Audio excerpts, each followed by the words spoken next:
آپ اپنے والدین سے جنت میں کیسے ملیں گے؟ وہ منظر کیسا ہوگا؟ اور مسلمان کے لیے یہ جاننا ضروری ہے۔ آپ کو جان کر جنت میں ماں باپ سے ملاقات کیسے ہوگی؟ وہ منظر کیسا ہوگا؟ حیرت ہوگی۔ اللہ کے نام سے جو نہایت مہربان رحم کرنے والا ہے۔ ناظرین، کسی بھی انسان کے لیے دنیا کا سب سے پاکیزہ اور محبت بھرا رشتہ اس کے والدین کا ہوتا ہے۔ اس کے بعد انسان کے سگے بہن بھائیوں کا، پھر دیگر رشتہ داروں کا نمبر آتا ہے۔ اس دنیا میں یہ رشتے ہر انسان کی پہلی ترجیح ہوتے ہیں، لیکن بعض رشتے ہماری زندگی کے لیے اتنے اہم اور ضروری ہو جاتے ہیں کہ ان کے بغیر جینا ناممکن سا لگنے لگتا ہے۔ معزز ناظرین، جنت ایک ایسی عظیم اور بے مثال جگہ ہے جو اللہ تعالیٰ نے مومنوں کے لیے بنائی ہے، اور اس میں اس نے ایسی نعمتیں رکھی ہیں جنہیں نہ کسی آنکھ نے دیکھا، نہ کسی کان نے سنا، اور نہ ہی کسی دل نے کبھی سوچا۔ جنت کے بارے میں جو کچھ بھی بیان کیا جاتا ہے وہ صرف ہمیں سمجھانے کے لیے ہوتا ہے، ورنہ جنت کی عظیم ترین نعمتوں کا کوئی مقابلہ نہیں۔ لیکن سوال یہ ہے کہ کیا ہمیں جنت میں بھی وہی پاکیزہ اور اہم رشتے میسر ہوں گے جو ہمیں اس دنیا میں حاصل ہیں؟ یہ سوال اکثر احادیث کی روشنی میں ہمارے ذہنوں میں آتا ہے کہ کیا ہمیں دنیا جیسا عظیم رشتہ جنت میں بھی نصیب ہوگا؟ احادیث کی روشنی میں اس سوال کا جواب تلاش کرنے کی کوشش کی جاتی ہے۔ احادیث میں بیان ہوا ہے کہ جب کوئی روح عالم برزخ میں پہنچتی ہے تو وہاں موجود روحیں اس سے ملنے آتی ہیں اور اپنے دنیا والے رشتہ داروں کے بارے میں دریافت کرتی ہیں، اور اس طرح جب کوئی شخص اپنی موت کے بعد برزخ میں پہنچتا ہے تو اس کے رشتہ دار اس سے یوں ملتے ہیں جیسے کسی دور دراز کے مسافر سے ملاقات ہو رہی ہو، اور دونوں ایک دوسرے سے مل کر بہت خوش ہوتے ہیں۔ اللہ تعالیٰ فرماتا ہے، اے میرے بندو، آج تم پر نہ کوئی خوف ہوگا اور نہ تم غمگین ہوں گے۔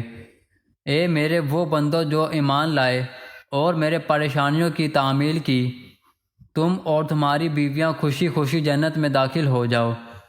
ان کے سامنے سونے کے پیالے اور گلاس پیش کیے جائیں گے، اور اس جنت میں وہ سب کچھ ہوگا جو دل چاہے اور آنکھیں لطف اٹھائے۔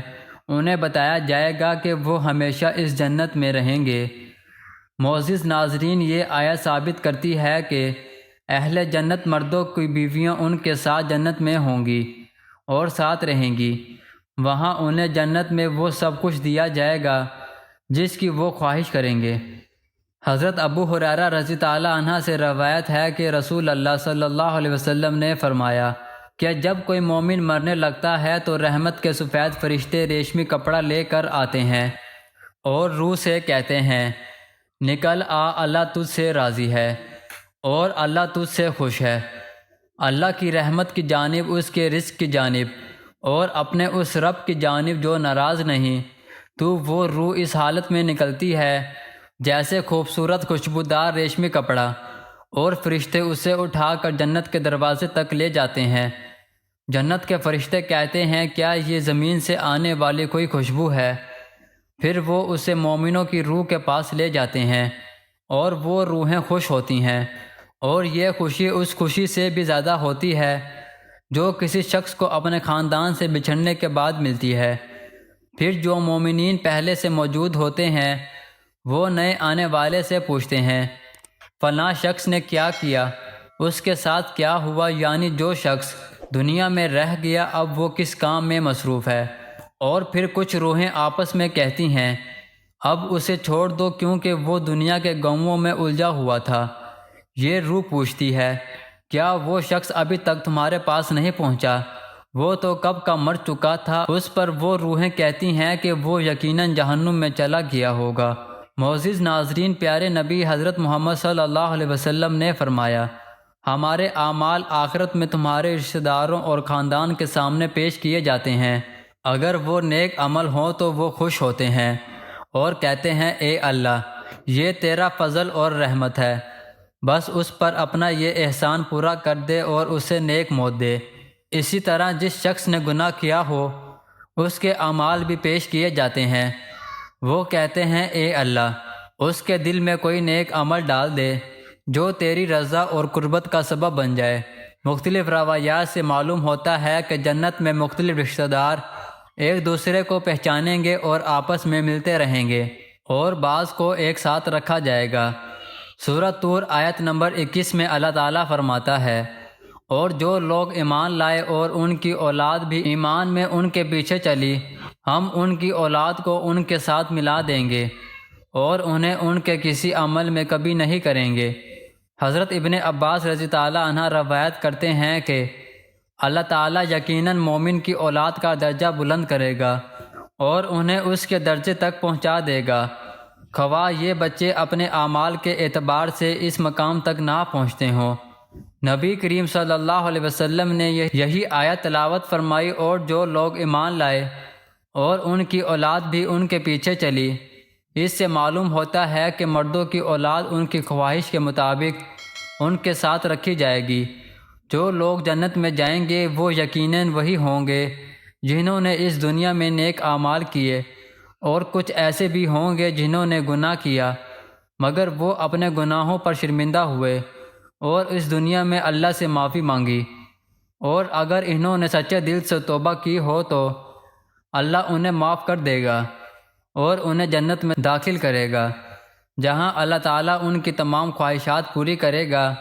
اور یقیناً ان کی ایک خواہش یہ ہوگی کہ انہوں نے اس دنیا میں جو بھی گناہ کیے تھے وہ انہیں بلا دیے جائیں، کیونکہ جنت سکون اور اطمینان کی جگہ ہوگی جہاں منفی خیالات، غم اور غصے کی کوئی گنجائش نہیں ہوگی، اور ہر مومن اور جنت کے طالب کے لیے ہر طرف خوشی ہوگی، جیسا کہ سورۃ البقرہ آیت نمبر 25 میں مذکور ہے، جس میں اللہ تعالیٰ فرماتا ہے، اور جو لوگ ایمان لائے اور نیک اعمال کیے انہیں خوشخبری دے دو کہ ان کے لیے جنت کے باغات ہیں جن کے نیچے نہریں بہتی ہیں۔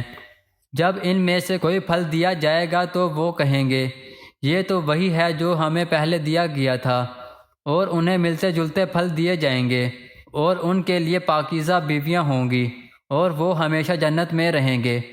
معزز ناظرین، ایک اور حدیث میں رسول اللہ صلی اللہ علیہ وسلم نے فرمایا کہ جب اہل جنت جنت میں داخل ہوں گے اور ان میں سے کوئی اپنا بھائیوں اور رشتہ داروں سے ملنا چاہے گا تو اس کا بستر ان کے بستروں تک لے جائے گا، اور پھر وہ دونوں دنیا میں گزرے دنوں کے بارے میں باتیں کرنے لگیں گے۔ ان میں سے ایک اپنے ساتھی سے کہے گا، اے شخص، کیا تمہیں یاد ہے کہ فلاں دن اور فلاں جگہ اللہ نے ہمیں معاف کیا تھا؟ اس طرح ہم نے اللہ سے دعا کی تھی اور اللہ نے ہمیں مغفرت عطا کی تھی۔ رسول اللہ صلی اللہ علیہ وسلم کی طبیعت کے بارے میں بہت سی احادیث میں بیان ہوا ہے کہ آپ صلی اللہ علیہ وسلم کی شخصیت نہایت محبت بھری تھی اور آپ لوگوں سے مسکرا کر بات کرتے تھے۔ البتہ کئی مواقع پر رسول اللہ صلی اللہ علیہ وسلم بے ساختہ ہنس پڑتے تھے، لیکن ایسا صرف اس وقت ہوتا جب آپ آخرت کے احوال بیان فرما رہے ہوتے تھے۔ امام عسقلانی رحمۃ اللہ علیہ فرماتے ہیں کہ کہا گیا ہے کہ رسول اللہ صلی اللہ علیہ وسلم صرف آخرت کے معاملات پر ہنستے تھے۔ اگر کوئی معاملہ دنیا سے متعلق ہوتا تو آپ صلی اللہ علیہ وسلم صرف مسکراتے تھے۔ رسول اللہ صلی اللہ علیہ وسلم نے ایک بار صحابہ کرام کو بتایا کہ جب قیامت کے دن جنت کی طرف بھیجا جائے گا تو اس کی کیفیت کیا ہوگی۔ اس پر رسول اللہ صلی اللہ علیہ وسلم مسکرائے اور آخرت کے احوال بیان کیے۔ بخاری شریف اور مسلم شریف میں یہ حدیث اس طرح بیان ہوئی ہے۔ حضرت عبداللہ بن مسعود روایت کرتے ہیں کہ نبی کریم صلی اللہ علیہ وسلم نے فرمایا، میں اس شخص کو خوب جانتا ہوں جو سب سے آخری میں جہنم سے نکالا جائے گا، یہ سب سے آخری میں جنت میں داخل ہوگا۔ یہ شخص اپنے جسم کو گھسیٹتے ہوئے جہنم سے باہر نکلے گا، اللہ اس سے فرمائے گا جا اور جنت میں داخل ہو جا۔ جب وہ جنت میں داخل ہوگا تو اسے لگے گا کہ شاید جنت بھر چکی ہے۔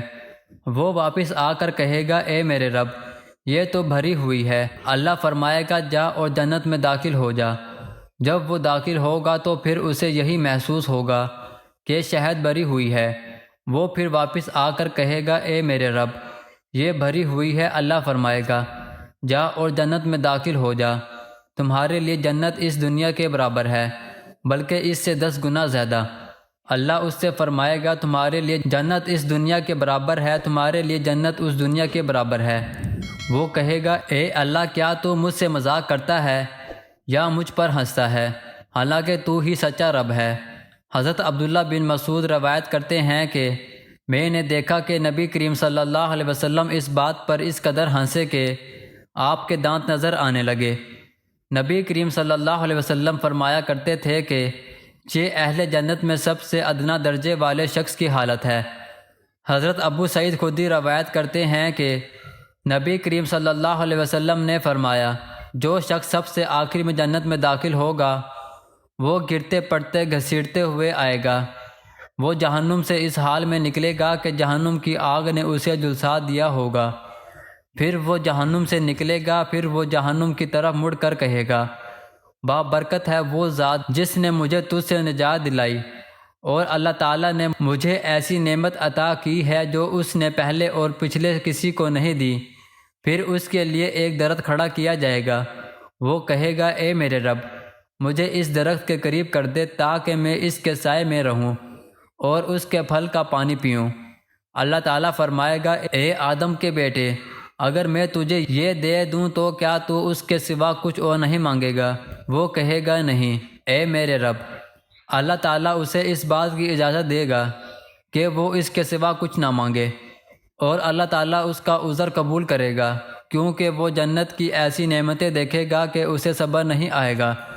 اللہ تعالیٰ اسے اس درخت کے قریب کر دے گا، وہ اس کے سائے میں آرام کرے گا اور اس کے پھل کا پانی پیے گا۔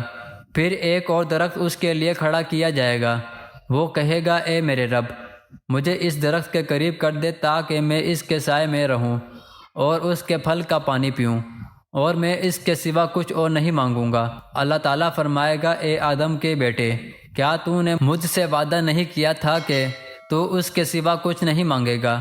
اور اگر میں تجھے اس درخت کے قریب کر دوں تو کیا تو پھر کچھ اور نہیں مانگے گا؟ وہ اللہ سے وعدہ کرے گا کہ وہ اس کے سوا کچھ نہیں مانگے گا، تاہم اللہ تعالیٰ کے علم اور اس کا یہ عذر رد کر دیا جائے گا کیونکہ وہ جنت کی ایسی نعمتیں دیکھے گا کہ اسے صبر نہیں آئے گا۔ پھر اللہ تعالیٰ اسے اس درخت کے قریب کر دے گا اور اس کے سائے میں آرام کرے گا اور اس کے پھل کا پانی پیے گا۔ پھر جنت کے دروازے پر اس کے لیے ایک درخت کھڑا کیا جائے گا جو پہلے 2 درختوں سے زیادہ خوبصورت ہوگا، وہ کہے گا اے میرے رب مجھے اس درخت کے قریب کر دے تاکہ میں اس کے سائے میں آرام کروں اور اس کے پھل کا پانی پیوں، اور میں اس کے سوا کچھ اور نہیں مانگوں گا۔ پھر اللہ تعالیٰ اس شخص سے فرمائے گا اے آدم کے بیٹے کیا تو نے مجھ سے وعدہ نہیں کیا تھا کہ تو اس کے سوا کچھ نہیں مانگے گا؟ وہ کہے گا اے میرے رب میں اس کے سوا کچھ نہیں مانگوں گا۔ اللہ تعالیٰ اسے پھر عذر میں رد کر دے گا کیونکہ وہ جنت کی ایسی نعمتیں دیکھے گا کہ اسے صبر نہیں آئے گا۔ پھر اللہ تعالیٰ اسے اس درخت کے قریب کر دے گا، اور وہ اس درخت کے قریب ہوگا تو اسے اہل جنت کی آوازیں سنائی دیں گی۔ وہ کہے گا اے میرے رب مجھے اس جنت کے قریب کر دے۔ اللہ تعالیٰ فرمائے گا اے آدم کے بیٹے تجھے اس کے سوا کچھ مانگنے سے کیا چیز روک سکتی ہے؟ کیا تو راضی ہے کہ تجھے دنیا اور اس جیسی دنیا کے برابر دے دی جائے؟ وہ کہے گا اے میرے رب کیا تو مجھ سے مذاق کرتا ہے؟ یہ حدیث بیان کرنے کے بعد حضرت عبداللہ رضی اللہ عنہ ہنسے اور لوگوں سے کہا تم مجھ سے یہ کیوں نہیں پوچھتے کہ میں کیوں ہنسا؟ لوگوں نے پوچھا آپ کیوں ہنسے؟ انہوں نے فرمایا رسول اللہ صلی اللہ علیہ وسلم اسی طرح ہنسے تھے۔ انہوں نے فرمایا کہ یہ اللہ تعالیٰ کے ہنسنے کی وجہ سے تھا۔ جب وہ شخص کہے گا کہ باوجود اس کے تو رب العالمین ہے تو مجھ سے مذاق کرتا ہے، تو اللہ تعالیٰ فرمائے گا میں تجھ سے مذاق نہیں کرتا بلکہ میں جو چاہوں کر سکتا ہوں۔ ہم اللہ تعالیٰ سے دعا کرتے ہیں کہ ہم بھی اس دنیا میں کامیاب ہوں اور جنت میں داخل ہوں اور ہمارا خاتمہ اچھا ہو، آمین۔ ناظرین، اللہ تعالیٰ کے 99 ناموں میں سے ایک نام کمنٹ باکس میں ضرور لکھیے۔